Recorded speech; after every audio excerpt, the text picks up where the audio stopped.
बाहर से लोग भेजे जा रहे जानबूझकर प्रोटेस्ट को खराब करने के लिए। हम यहाँ पर 1 महीने से बैठे हुए थे, 1 महीने में ऐसी कोई वारदात नहीं हुई। सो जो लाठी चार्ज हुआ है उस पर मैं बोल चुका हूँ, इट वॉज वेरी ब्रूटल। और जिन पुलिस ऑफिसर्स ने ये करा है उनको लेकर हम कोर्ट में जाएंगे। और हमारे प्रोटेस्ट का आज 34th डे है। सोनम सर की हंगर स्ट्राइक जारी है, आज उनकी हंगर स्ट्राइक का 26th डे है। तो जब तक हमारी डिमांड्स पूरी नहीं होती तब तक हमारा प्रोटेस्ट जारी रहेगा। But we are requesting Sonam sir to end his hunger strike because we can not afford to lose his life. दो दिनों से लगातार जंतर मंतर के बाहर कुछ सड़कों पे हंगामा हो रहा है, वारदात हो रहे हैं। आप भी लगातार अपील कर रहे हैं कि ऐसे चीजें ना करें। कौन से लोग हैं? ये बाहर से लोग भेजे जा रहे जानबूझकर प्रोटेस्ट को खराब करने के लिए। हम यहाँ पर 1 महीने से बैठे हुए थे, 1 महीने में ऐसी कोई वारदात नहीं हुई। लेकिन अब क्या हो रहा है, जैसे ये प्रोटेस्ट बड़ा हो गया है तो ये बाहर से गुंडे भेजे जा रहे हैं बीजेपी द्वारा जानबूझकर लोगों को उकसाने के लिए। और यही लोग हैं जो पथराव कर रहे हैं बीजेपी के। पुलिस यहाँ पर पत्थरों के ट्रक लाकर रखती है, बीजेपी के गुंडे आते हैं, वो पत्थरबाजी करते हैं और फिर कॉकरोच जनता पार्टी के लोगों को बदनाम करते हैं। Abhijit ji, what about the discussion? The central cabinet ministers are saying door is open. Our door, Jantar मंतर's door is also open. देखते हैं वो कह रहे हैं सभी पर एक्शन होगा, कैसे ये प्रधानमंत्री जी पेपर लीक होने के बाद क्या सजा मिलनी चाहिए उस पर बात कर रहे हैं, लेकिन पेपर लीक हो क्यों रहे हैं उस पर क्यों बात नहीं हो रही है। पेपर लीक इसलिए हो रहे हैं क्योंकि ऊपर से लेके नीचे तक सिस्टम में इनकॉम्पिटेंट और करप्ट लोग बैठे हैं, जिसमें शिक्षा मंत्री जी टॉप पर हैं। ये लोग पेपर लीक को एक संगठित माफिया की तरह चलाते हैं, ये लोग को पैसे मिलते हैं, ये लोग पैसे बनाते हैं, इनकी सरकारें चलती हैं, ये एक ऑर्गेनाइज्ड गिरोह है। जब तक आप सिस्टम में अकाउंटेबिलिटी नहीं लाएंगे, जब तक इस सिस्टम में धर्मेंद्र प्रधान जैसे लोग शामिल हैं, पेपर लीक रुकने वाले नहीं है। आप चोट लगने के बाद मरहम लगाने की बात कर रहे हैं, लेकिन सवाल यह है कि चोट लग क्यों रही है उस पर बात नहीं होगी तब तक आप पेपर लीक की समस्या को नहीं रोक सकते, क्योंकि एक बहुत सिस्टमिक प्रॉब्लम है। इसमें ऊपर से लेकर नीचे तक सब लोग शामिल हैं, बहुत सारे स्ट्रक्चरल प्रॉब्लम्स हैं। वो स्ट्रक्चरल प्रॉब्लम्स तभी सॉल्व हो सकते हैं जब सिस्टम में अकाउंटेबिलिटी आएगी। अकाउंटेबिलिटी धर्मेंद्र प्रधान को हटाने से आएगी। लेकिन आपको नहीं लगता कि प्रधानमंत्री ने बहुत लेट रिएक्ट कम से कम रिएक्ट किया, वही अच्छी बात है। अब तो इस देश में प्रधानमंत्री जी के रिएक्शन को ही इतनी बड़ी न्यूज मान लिया गया है, क्योंकि उनसे प्रेस कॉन्फ्रेंस होती नहीं है, आके वो युवाओं के सवालों का जवाब दे नहीं सकते हैं। हमारे डिमांड चार्टर पे उन्होंने आज तक बात नहीं की। जब उनके खुद के वोटर्स धर्मेंद्र प्रधान का इस्तीफा मांग रहे हैं उस पर आज तक रिएक्ट नहीं किया। तो रिएक्शन तो खैर प्रधानमंत्री जी का देर सवेर ही आता है, आधे टाइम तो बाहर विदेशों में घूमते हैं। अभी शायद हो सकता है कुछ दिनों पहले ही भारत आए हों, तो अब जब भी आए तब बात कर रहे हैं। दबाव काबिज करने में कामयाब हो गए आपको लगता है?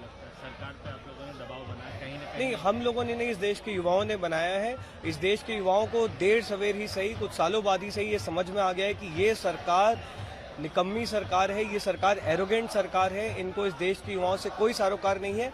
और अब इस देश का युवा जब खड़ा हो रहा है तब फाइनली सरकार पे दबाव बन रहा है। नहीं लग रहा है प्राइम मिनिस्टर के स्पीच का? अब बिकॉज वो एक सॉल्यूशन नहीं है। आप सिम्टम को ट्रीट करने की बात कर रहे हैं, आप डिजीज को ट्रीट ही नहीं कर रहे हैं। पेपर लीक कैसे रुके? पेपर लीक हो क्यों रहा है?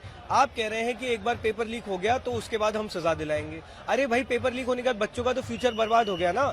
आप ये बताइए, आप रोक कैसे रहे हैं पेपर लीक को? आप उस पर कोई बात ही नहीं कर रहे हैं। अकाउंटेबिलिटी लाने की जरूरत है सिस्टम में। अकाउंटेबिलिटी कहां से आएगी? जब एजुकेशन मिनिस्टर से लेकर नीचे तक जितने भी लोग क्लास ऑफिसर्स हैं उनमें ये डर रहेगा कि पेपर लीक होना नहीं चाहिए। आप सिस्टम्स को इस तरह से डिजाइन करेंगे तब अकाउंटेबिलिटी आएगी। कॉम्पिटेंट मिनिस्टर होने चाहिए, जो है नहीं, वो जब तक नहीं होंगे तो पेपर लीक रुक नहीं सकते। फास्ट ट्रैक कोर्ट तो इस देश में हर दूसरी समस्या के लिए बनी गए हैं। इस्तीफा के बगैर आप लोग नहीं, कोई सवाल ही नहीं है। अगेन मैंने इसलिए बोला ना, हमें डिजीज ट्रीट करना है। डिजीज इस समय जो हमारे एजुकेशन सिस्टम जो पूरी तरह बर्बाद हो चुका है, उसमें सबसे बड़ी समस्या है एक नाकाबिल, एक भ्रष्ट शिक्षा मंत्री का। जब तक वो शिक्षा मंत्री नहीं हटेंगे तब तक हमारी शिक्षा व्यवस्था नहीं सुधर सकती। फास्ट ट्रैक कोर्ट इस देश में हर दूसरी समस्या के लिए बनाए गए हैं। कितनी समस्याएं सुलझ गई हैं आप भी जानते हैं, हम भी जानते हैं। Thank you. आशुतोष, कहाँ तक पहुँचे हैं आप? आपकी लड़ाई कहाँ तक पहुँची है? क्या कुछ चल रहा है, कुछ वगैरह बता पाएंगे? 1.5 महीने पुराना एक मूवमेंट शुरू होता है, उसने आज अपने पूरे देश की जनरेशन को जगा दिया है। जेन ज़ी आज जाग चुका है। 33 दिन हो गए इस आंदोलन को शुरू हुए, लेकिन आप देखिए अभी भी जंतर मंतर खचाखच भरा हुआ है। हजारों की संख्या में लोग जंतर मंतर के बाहर है, लाखों की संख्या में देश भर में प्रदर्शन हो रहे हैं।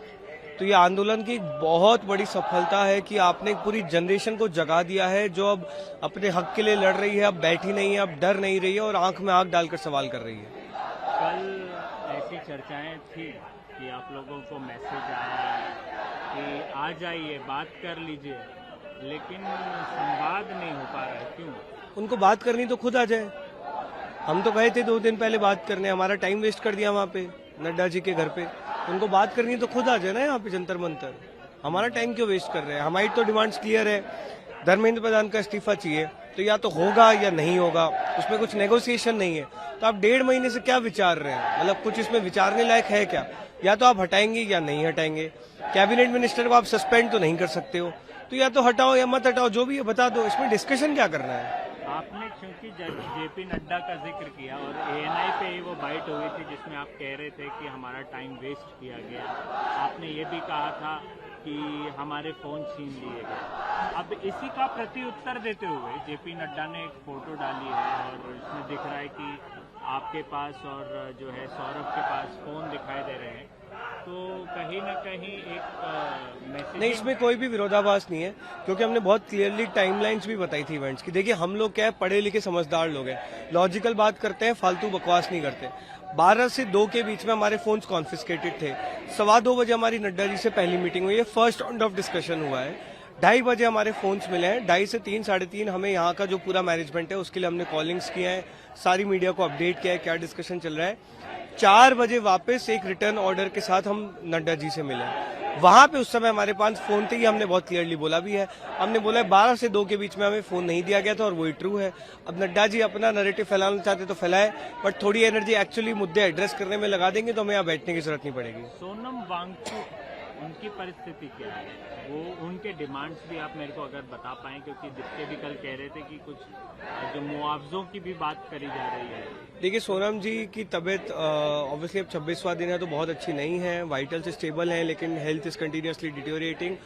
वो बहुत चिंतित हैं इस बात को लेके कि जिस तरह की पुलिस ब्रुटैलिटी हुई है वो वापस हो सकती है, तो इसलिए वो चाह रहे हैं कि अगर पुलिस ब्रुटैलिटी वापस ना हो तो हम लोग और जितने भी प्रोटेस्टर्स हैं उन पे केस करके उनको फंसाया ना जाए। तो वो इस चीज़ को लेके बहुत ज़्यादा परेशान है और हम लगातार उनसे अपील कर रहे हैं कि अपनी हंगर स्ट्राइक छोड़ दें। खबरों की रणभूमि में यहाँ शोर नहीं, सोच लड़ती है, जहां शब्द नहीं, फैक्ट्स वार करते हैं और हर सवाल खोलता है सच की नई परत।